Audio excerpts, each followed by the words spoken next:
Bonsoir. Eh bien, moi, je vais être très provocante, parce que je pense que c'est aussi intéressant pour pouvoir discuter, d'avoir des approches pas forcément toujours unanimes. D'abord, donc je parle de ma place de néphrologue. Et je vois qu'il y a un autre, au moins, néphrologue dans la salle qui pourra peut-être lancer, ou en tout cas faire part de son expérience qui pourrait être différente. Le problème de la néphrologie, c'est que le traitement de l'insuffisance rénale chronique, qu'on appelle terminale, c'est-à-dire au moment où les gens perdent totalement leur autonomie rénale, maladie grave et incurable, c'est un traitement qui impose, pour l'immense majorité des patients, l'acceptation d'une dépendance vis-à-vis d'une machine. Et la décision de démarrer ou pas une hémodialyse est, par définition, une décision médicale. C'est une décision médicale qui, le plus souvent, heureusement, se fait au terme d'un suivi assez long et prolongé avec un médecin dont c'est la spécialité et qui a le temps d'établir un dialogue avec le patient. En tout cas, on imagine les choses de façon un peu idyllique comme ça. Le plus souvent, c'est le cas, et le plus souvent, la personne concernée et atteinte de cette maladie rénale chronique, même au moment où elle arrive au stade terminal, a compris que ça n'était pas pour elle le synonyme de sa mort imminente et que, malgré ses réticences toutes initiales, il y avait un intérêt pour elle à démarrer la dialyse. La réalité, c'est que souvent, ce travail-là, qui n'est pas fait par des médecins de médecine palliative, en tout cas par des médecins qui ne s'estiment pas faire de la médecine palliative, peut être difficile. Parce qu'il s'agit d'annoncer effectivement une très mauvaise nouvelle, et parce qu'on se dit toujours, on verra ça demain, puisqu'il n'y a pas d'urgence. On verra ça demain. On parle de choses et d'autres, on finit par très bien se connaître, il y a un attachement. Et puis, assez régulièrement, on est dans l'évitement. Néanmoins, dans un certain nombre de cas, alors qu'il n'y a pas eu ce comportement d'évitement, alors que le lien et la relation entre le néphrologue et le malade concerné est de bonne qualité, alors qu'il y a eu une transparence, si on peut appeler ça comme ça, des informations, un partage des informations aussi concernant les possibilités thérapeutiques, la question vient assez vite à se corser quand cette personne-là est en plus une personne âgée, et notamment très âgée. Parce que, comme vous le savez, il y a plusieurs traitements disponibles pour l'insuffisance rénale chronique terminale et définitive, soit cette fameuse hémodialyse par laquelle la plupart des gens doivent passer, et puis la transplantation d'organes qui, malheureusement, n'est accessible que pour un certain nombre de gens. Je dis malheureusement parce que la plupart du temps, les personnes à qui on annonce que leur insuffisance rénale progresse sont assez désireux de se faire greffer pour échapper à cette dépendance à la machine. Et lorsque la personne est très âgée, le discours est souvent un peu différent. D'abord parce qu'il y a une énorme pénurie d'organes, comme vous le savez, et que, comme toute décision médicale, mais comme toute décision générale, la décision, elle se prend de façon en partie fondée sur des critères rationnels et puis en partie aussi fondée sur des critères irrationnels, de la subjectivité, des idéologies, des savoirs, des désirs. Enfin, il y a tellement de facteurs qui entrent en jeu dans la décision que tant qu'on n'est pas exactement au moment où il va falloir la prendre, et parce que, au fond, il semble déraisonnable de proposer une transplantation rénale à cette personne-là, eh bien on va éluder cette question pour, à la fin, finir par dire, eh bien, voilà, aujourd'hui, On n'en a pas vraiment beaucoup parlé, mais vos reins commencent à moins bien fonctionner. Il va falloir vraiment qu'on se décide à faire la préparation pour la dialyse. Et c'est alors très difficile pour un médecin néphrologue d'aller envisager avec le malade les autres possibilités que celle de faire quelque chose. Faire quelque chose puisqu'on a un traitement qui permet de prolonger la vie, même s'il ne s'agit pas de la transplantation. C'est très difficile d'avouer ou de reconnaître qu'il y aurait une autre solution qui serait de ne pas faire de la dialyse et de mettre en place un suivi qui soit un suivi rapproché avec la mise en œuvre de traitements de confort qui permettent éventuellement de continuer de vivre, peut-être moins longtemps qu'avec la dialyse, peut-être d'ailleurs pas moins longtemps, puisque la dialyse, lorsqu'elle est démarrée chez une personne âgée, est entachée d'une mortalité importante, mais cette information-là, elle est très difficile à délivrer. Ce qui fait que,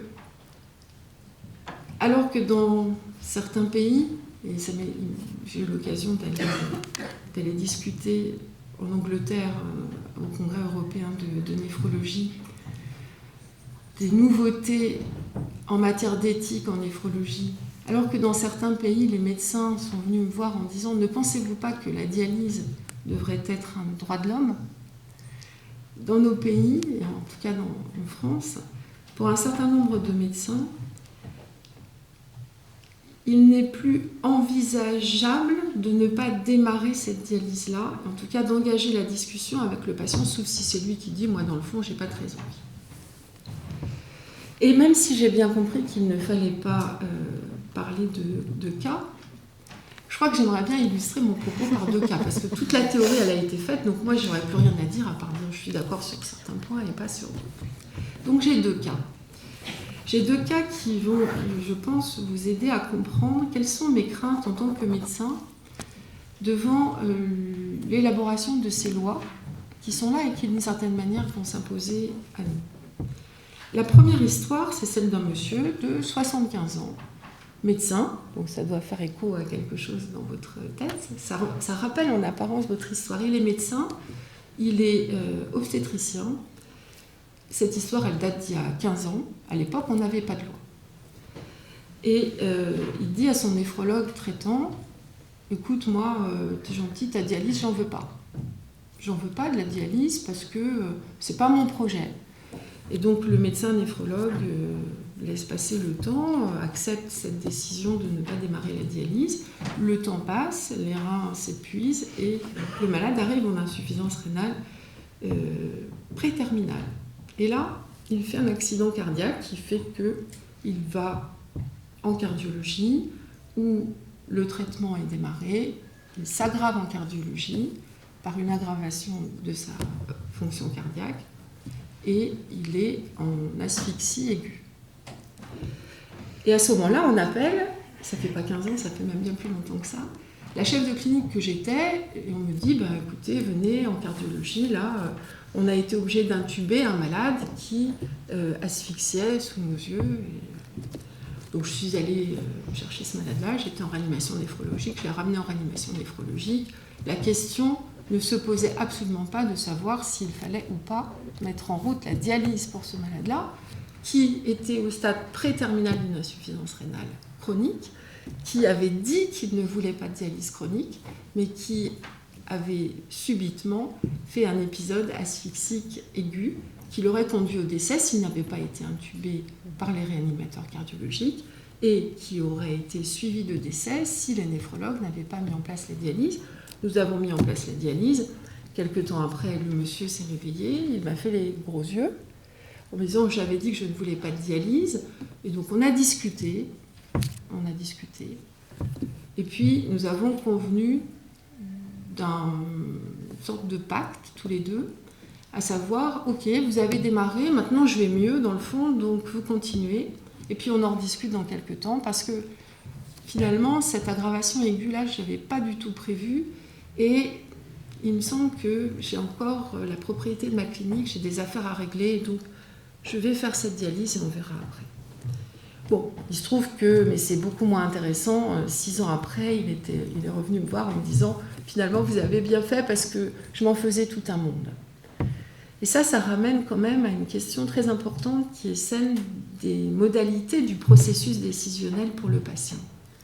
Et ça m'interpelle par rapport à cette question des directives anticipées, non pas au moment où on a pu prévoir qu'on était à la toute fin de la vie, mais les directives anticipées quand on va bien, si elles deviennent opposables. C'est-à-dire que se serait-il passé si ce monsieur-là, parfaitement intelligent, parfaitement informé, en tout cas il lui semblait qu'il était parfaitement informé, avant d'avoir fait son vécu, avant d'avoir son savoir expérientiel, avait dû rédiger des directives anticipées, il les aurait rédigées. Il n'aurait sans doute d'ailleurs pas eu besoin tellement de l'aide d'un autre médecin. Il aurait dit, moi, quand il sera question de me dialyser, je vous dis non. Il aurait coché la case non pour la dialyse. Il aurait coché sans doute la case non pour l'insuffisance respiratoire, même aiguë, parce que sa perspective à lui, c'était d'aller contre son désir et devant sa peur de devenir dépendant d'une machine. Il aurait pris sa décision, même après délibération avec son médecin, sur des éléments absolument abstraits. Or, la décision médicale, c'est une décision concrète. C'est une décision concrète et qui, lorsqu'il s'agit de prendre la décision d'arrêter ou de ne pas démarrer un traitement vital, est une décision irréversible. C'est une décision qui est définitive. Lorsque la personne est morte, on ne peut plus rien y faire. Alors, je ne sais pas si c'est bien ou pas bien d'avoir réanimé ce monsieur qui d'ailleurs ne s'était pas opposé à la réanimation et qui n'était pas encore à l'insuffisance rénale chronique terminale, puisqu'il était dans la phase pré-terminale. Mais ce que je sais, c'est que en situation d'urgence, en tout cas, je suis heureuse que la loi ait laissé aux médecins la possibilité de rediscuter après de ces fameuses directives anticipées. Et je serais très peinée qu'un premier filtre se fasse avant de référer des patients aux spécialistes, par exemple dans les SAU, en disant on a un papier, il a fait des directives anticipées. Et d'ailleurs, peut-être même une personne de confiance va-t-elle témoigner du fait qu'il a décidé de ne pas faire ça, alors que finalement les choses ne sont pas exactement passées comme il l'avait prévu et qu'un certain nombre d'espoirs sont encore permis. La deuxième situation, c'est la situation inverse, évidemment. Une dame, assez âgée aussi, dit non, moi je ne veux pas de dialyse. Elle est suivie par son néphrologue qui la voit régulièrement. Et finalement, sa famille, qui est très présente, finit par la convaincre. Donc là encore, il y a une délibération avant la décision, une délibération qui permet à la personne de changer un petit peu son avis initial, son a priori, son préjugé, et la dialyse est démarrée. Et là, c'est l'enfer. C'est l'enfer parce qu'elle ne supporte pas d'être allongée 3 fois 4 heures par semaine avec des aiguilles dans le bras. Donc les médecins sont obligés de la contenir, ou de la faire contenir, parce qu'il faut vraiment qu'elle arrive à être dialysée. En plus, on a toujours l'arrière-pensée de se dire, avant de démarrer la dialyse, il y a un petit fond d'encéphalopathie, donc il faut voir si ça peut aller mieux une fois qu'on a... Et puis une fois qu'on a démarré la dialyse, ça devient très difficile pour des néphrologues tout seuls de prendre la décision d'arrêter. Et là, en effet, la loi, elle apporte quelque chose.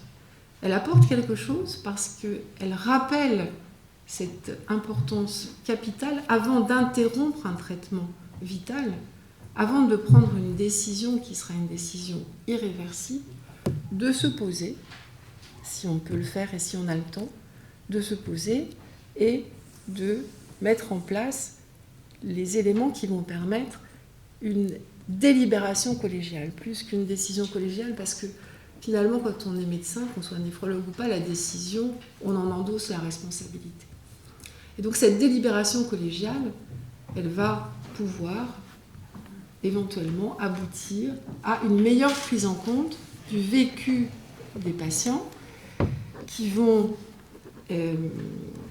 être entendus de manière d'autant plus, je dirais, efficace qu'à l'intérieur de cette réunion collégiale, il y aura une personnalité extérieure.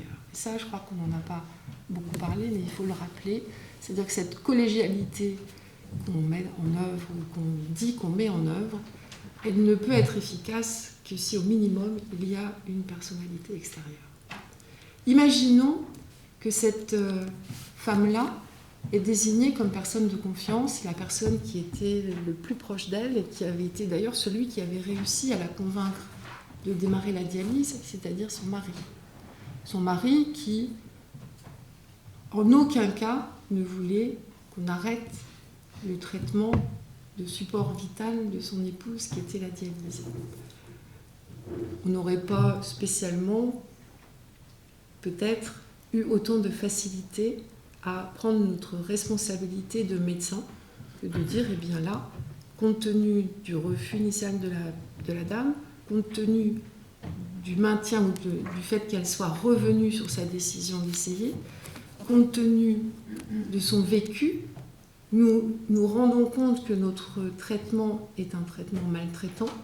Et donc, en effet, la question ne se pose pas de savoir s'il faut le continuer ou pas, on va l'arrêter. Moi, je préfère envisager les choses de cette manière-là. Je préfère envisager les choses de cette manière-là parce que les envisager sous une forme systémique, ça me semble être un risque de ne plus prendre le temps de réfléchir et de s'adapter à la personne qu'on a en face de soi, en néphrologie. Je ne parlerai pas de la cancérologie que je ne connais pas. Mais en cancérologie, en néphrologie, la grande différence avec la cancérologie, c'est que, ah oui, on sait que la personne va mourir si on ne fait pas le traitement. En revanche, si on fait le traitement, cette maladie grave et incurable, susceptible d'entraîner le décès à court terme, eh bien, elle deviendra mortelle si on n'a pas fait le traitement. Et donc la décision du traitement par hémodialyse, chez quelqu'un, y compris d'extrêmement autonome en apparence, en tout cas capable de raisonner, etc., est une décision très difficile qui, je pense, va bénéficier bien sûr des collaborations avec la médecine palliative, bien sûr de la collégialité, etc., mais peut-être surtout d'une réflexion importante sur la souffrance. La souffrance, on en avait parlé la dernière fois, donc on ne va pas en parler, et puis je n'ai pas le temps. Et je crois que c'est typiquement le genre de traitement lourd qui rend la personne dépendante, qui mérite d'être envisagé aussi sous cet angle-là. L'insuffisance rénale chronique terminale, ça ne fait pas mal, mais ça peut faire énormément souffrir. Et donc la question est de comment appréhender cette souffrance et comment pouvoir avancer pour savoir comment aider au mieux la personne. En tout cas, il ne me semble pas que dans cette situation-là, et en faisant l'économie d'une réflexion sur la souffrance, aller dans le sens de la loi qui consisterait à nous autoriser, puisque la personne pourrait le demander, à mettre en place une sédation terminale profonde et continue jusqu'au décès, soit la solution la plus appropriée. Elle me fait penser à cette situation qui est en train de s'organiser dans le monde, contre laquelle, heureusement, la communauté mondiale est en train de s'élever, avec quand même un débat international qui ne fait qu'amplifier, à savoir, eh bien, si vous êtes très pauvre, totalement endetté, et en très grande souffrance de ne pas pouvoir subvenir à la survie de votre famille, eh bien, il y a une solution pour vous. Vendez vos organes. Je crois qu'il ne faudrait pas, malgré tout, se lancer dans un système qui consisterait à offrir comme une opportunité ou une possibilité, voire la seule possibilité, une solution qui serait la solution de s'échapper de ce monde-là, alors que les médecins n'auraient pas fait cet effort de s'approprier mieux la notion de souffrance et de ce que l'on peut faire éventuellement pour soulager cette souffrance, puisque dans la loi, la douleur s'est effacée pour laisser place à la souffrance, et que la souffrance n'est pas aujourd'hui, dans les études de médecine, un objet d'études, d'apprentissage et d'attention. Voilà, désolée d'être passée par des exemples.